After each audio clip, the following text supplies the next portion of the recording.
Hey everyone, Jan here, codingwithjan.com. How do you go from being a developer to becoming the CEO of one of the most successful theme companies out there? And how was the brand even created in the first place? Well, that and more is exactly what we are exploring today, and I guess there's only one way to find out. So all right, Thomas, thanks so much for taking the time today.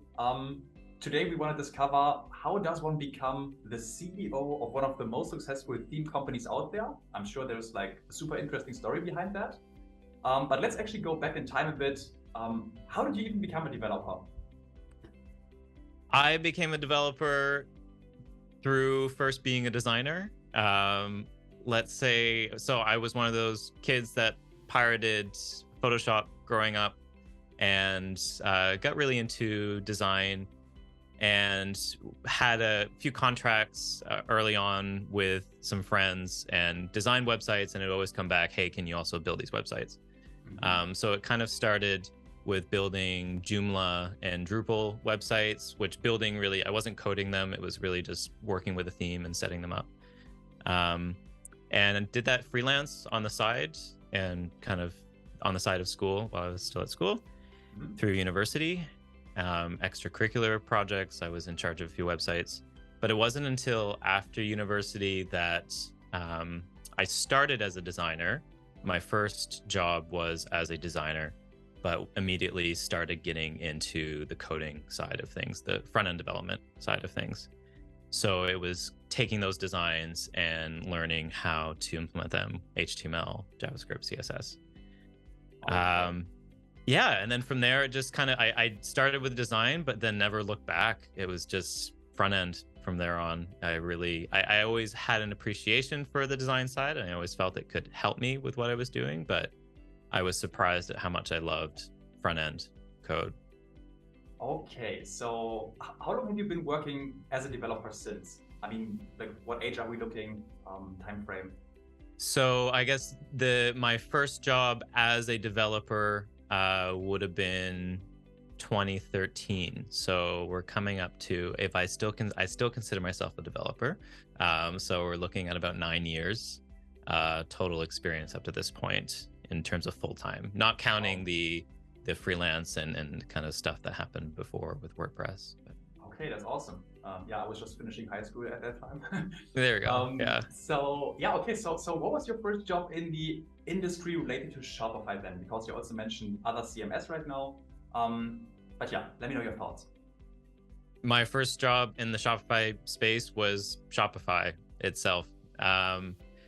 It had crossed my path a few times, or like a few years here and there before. It looked like one of those companies that's doing tech right, and by that I had kind of this image in my head that was put there by my aunt growing up. She worked at Microsoft in Seattle, and there was a couple trips growing up that I would visit her and see the Microsoft campus, and that really put this image of, you know, the Silicon Valley, big tech done right, which is what I realized later on, that my first few jobs didn't have that same feeling, but something about Shopify really manifested that that culture and just the overall feeling of it. So that's interesting. Yeah. What team have you been working on, if I may ask, just really quick? So I joined Shopify in 2015. I joined the Montreal team. I'm located in Montreal.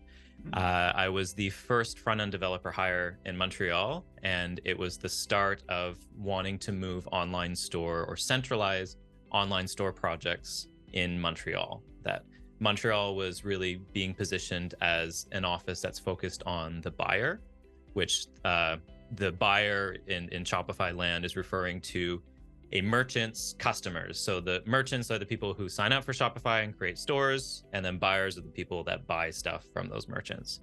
So starting with that, we started with the idea was to have online store, checkout, payments, and a few other projects kind of centralized in Montreal.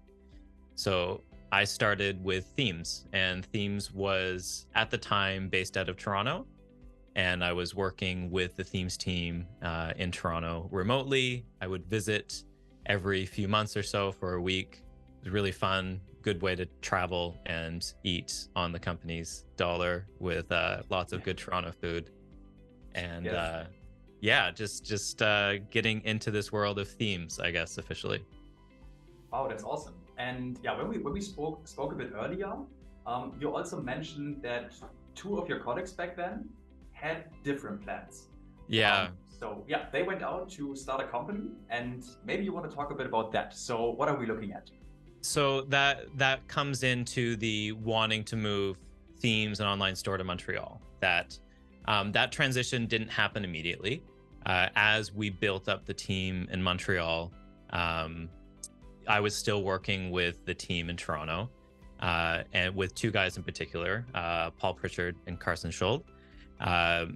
When the time finally came that we had enough people in Montreal to make the switch, I worked with people in Montreal, and Carson and Paul were reassigned to other projects, not themes, and ultimately wanted to keep building themes. So they decided to leave Shopify and found Archetype Themes.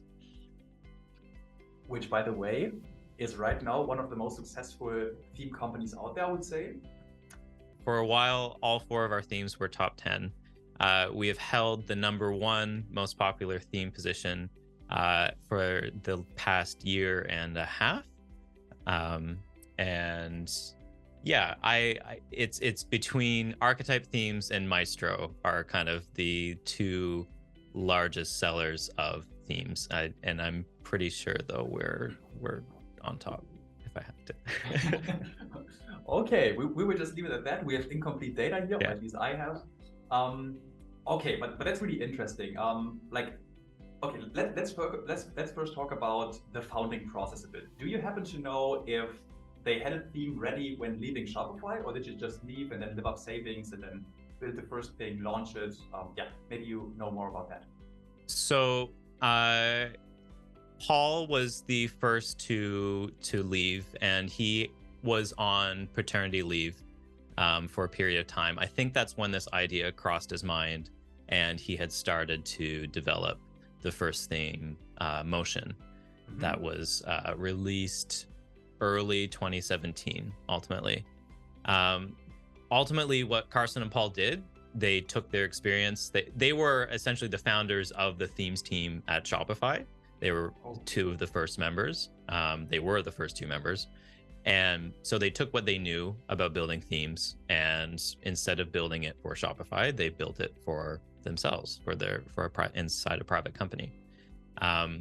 So they came to it with a lot of previous experience, which was to their advantage. They know themes, they know the audience. They also, timing wise, that time, 2017, 2018, the theme store was a lot harder to get into than it is now, just in terms of review, like getting a theme properly verticalized, like getting it approved. The approval process was a lot more finicky, a bit more of a black box. And there was a lot more scrutiny on making sure that this theme was targeting a vertical or a market that wasn't really represented. So it was definitely timing wise as well. And then eventually the theme store was just closed to new theme partners. So they were able to get in just before that closure started in 2018, which was just good timing. That was, and I can say authentically, they did not plan that. That was other events that led to the closure of theme applicants, but that was part of the kind of luck of moving when they did, and luck and just good sometimes choice. Need a pinch of that too. Sometimes that's fine.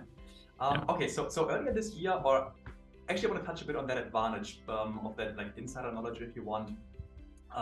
Maybe that's a negative connotated word, but I hope you know what I'm saying. So earlier this year, we did a video about the best Shopify theme out there currently, and industry experts voted. And then also the agency owner I work for, Patrick, he also said that you can really tell archetype themes are built in a way that they make sense for merchants, or how merchants want them to be. Yeah. So yeah, that advantage you mentioned is pretty cool to have, I could imagine. I think so you can approach that kind of question or the approach from a few angles, I guess, from like a development angle, from a design and features angle. What would be most relevant? What would you, or where should we start? I think the development would be interesting. Yeah. Because yeah. So I think the development side translates less to insider knowledge, or themes are front end code. So at the end of the day, especially all the themes that Carson was making before at Shopify were all the free themes.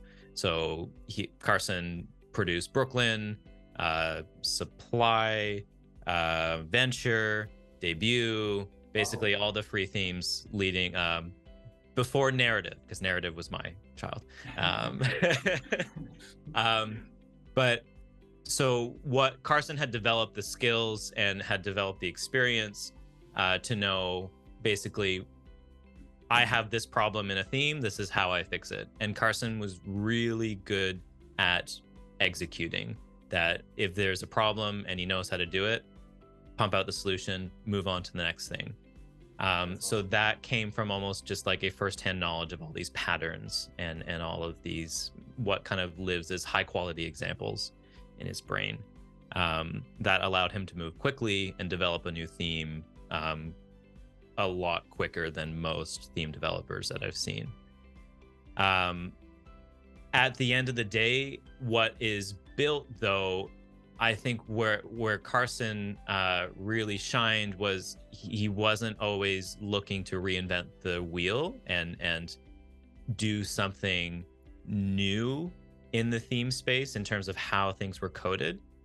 Very different from myself. I will firsthand say that I am all about finding the next best way of building something, and I'm much more focused on innovation and trying to push the edge of what's possible in themes. But I think sounds like Carson, and it's fun. It's the creativity side.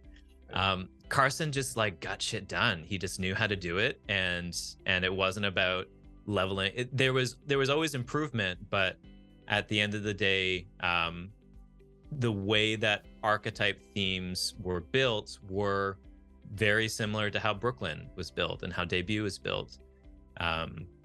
And I think that the simplicity that came along with that, simplicity, like using JavaScript globals as your main attachments for sections, or just using JS globals. Like, this is touted as an anti-practice for years and years. Like, JS, the good part, or like best practices with JavaScript is don't use globals. But you know what? Globals are just really easy to work with, and they work. And if you're working in a giant project where namespace conflicts could happen, then globals are bad. But in themes, like, it doesn't happen that often. The only time it used to happen was with jQuery, and when themes were loading multiple versions of jQuery on the same page, and then which version of jQuery? Amazing. But yeah, there was a simplicity to how the themes were developed that I think made it easy for other developers to jump in and understand that it wasn't about using the latest JavaScript features, latest patterns. It just worked. Yeah, I love that.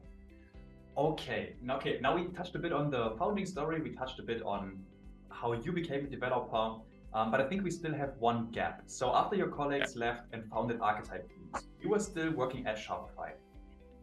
Now, how does one even become the CEO? How did this all come about? Maybe you have some insights on that.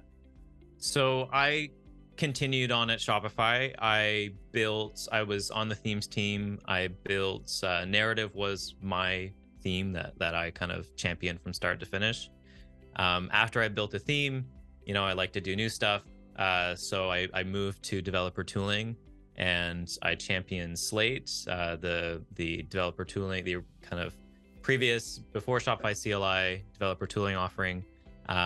That's a story in itself, but made a lot of progress there, and then ultimately had to jump from that to online store performance, which was how do you make more than 1 million websites faster, even though you don't have direct control over them. You only have control over pieces of them.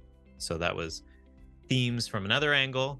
And then finally, I moved to the developer advocacy team at Shopify and was looking at the theme development community and what are features that we can ship to build, to make it easier to make theme development better, which a lot of what you saw at Unite last year, sections everywhere, that was a huge push, but sections everywhere and the new Shopify CLI, app blocks, GitHub integration, all of that kind of came through this focus on the developer. That was a fun push. So I kind of spent a number of years. I spent 6 years at Shopify looking at themes from different angles. All the while, Carson and Paul and I stayed in touch. Every now and then we'd cross paths. We were teammates. We worked together, continued to work in the same space. But it was last summer that they approached me and said, hey, we're looking for a general manager, not really knowing what they were talking about, but okay, let's sit down. And they then told me, hey, we're actually going to be acquired by a company called WeCommerce. And part of the deal that WeCommerce provides is that the founders of the company have the option to leave if they want. So this general manager job that they were talking about was actually, hey, we want somebody to come and take over Archetype Themes. They've been doing themes now for about 10 years. I think they started in 2011 or so. They had a good run. They wanted to switch it up a bit. And when WeCommerce asked who could potentially step in, they said, well, let's start with this name and see how it goes. And if not, then we'll look for other people. And yeah, I found myself between two very appealing choices then. At the time, I had a conversation. I remember a conversation with one of my leads at Shopify years back. Just what would you leave Shopify for? And the answer was, oh, I would go and start my own thing. I would do my own thing, or I would go and work with a few people at Google on the performance team that I had really come to love working with. So it was like I would jump to Google performance or do my own thing. When Archetype was acquired and when this opportunity presented itself, those people from Google actually had jumped to Shopify, and I was now working with them. So it was kind of, do I want to stay at Shopify and do some really cool things with some cool people, or do I want to jump in and learn how to build and grow a theme company? A very wise mentor gave me some advice, which I'm really thankful for. Told me that when he was in a similar situation, two good choices. The way that helped was, which is the one that won't come around again, which is the rare opportunity. If you pass one up, which one, is not going to present itself. So at the end of the day, I don't think the opportunity of your old teammates handing you their company comes around that often. No, haven't had one yet. Yeah, and Shopify is not going anywhere ultimately. So the choice was made to, I've been looking at themes from product, from developer tooling, from developer community, performance. Now it's what does themes look like from a business side? How do you build and grow a business around themes? Okay, yeah, that's super interesting. And you actually touched on a lot of things that interest me personally. But one thing really piqued my curiosity, and this is going to be a very personal question. So you said that okay, at one point you were considering entrepreneurship, that route, or maybe at Google. And I was always wondering why people would take onto a CEO position if they also have this entrepreneurial interest and could rather found their own thing. And you said it's the learning experience, it's the mentorship aspect, but maybe you can touch on that a bit, like why become the CEO if you could also start your own thing, let's say. Yeah. So what was appealing for me with this, as opposed to starting my own thing, it is an already, there is such a strong foundation that is already built to start from. So it's almost, there was a jump start in terms of starting a theme company. It's also the most successful theme company.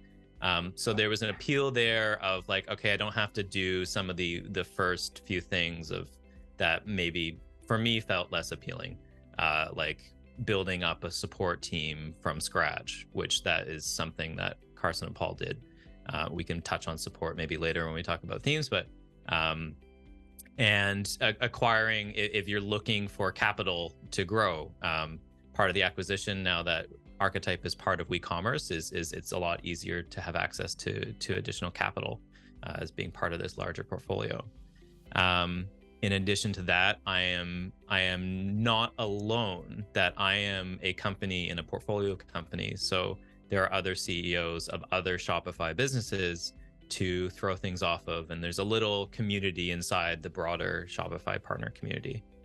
And then there was at WeCommerce, there was it was the previous CEO of Pixel Union, which is another theme business, who had jumped to WeCommerce and was acting as a sort of mentor to an advisor to the companies, which that was another appealing, that you're not that you have somebody to throw things off of that's also in the same space. It's at the end of the day, it's not identical to being totally on your own, totally private. WeCommerce is very hands-off. Part of WeCommerce is a spin-off of Tiny Capital, which is privately held. And Tiny's philosophy has always been, we buy companies and don't want to do anything to them. We want them to continue operating how they were, very hands-off. So WeCommerce has a similar philosophy around that. But being part of a public company that is WeCommerce, it's ultimately, it's not the same as being totally private, totally on your own. It has a lot of the similar benefits, but just nuanced differences at the end of the day. But it feels very, it's at the end of the day, I am in charge of a company. I'm growing it. I have full authority over where it's going and what it's doing. And it really feels, it has that same aspect of founding and running a company to it. Okay, yeah, that makes it very clear. You gave pretty good reasons. What I liked the most was the mentorship, learning aspect, jumpstart, access to capital, network. I mean, these are pretty convincing reasons for sure. Okay, so I think this was great so far, and also thanks so much for being so transparent. Maybe to wrap this entire topic up, is there like an outlook for Archetype? Anything you want to say to the audience, or are new themes coming? Any thoughts on your mind? So I think that's a kind of where is my head at since starting this journey, and where are things going? Is that kind of generally? Let's do that. So it's definitely been an eye-opener, jumping from being so theme product focused to now theme business, and also just building a company and establishing a culture and everything that comes with building and growing a company.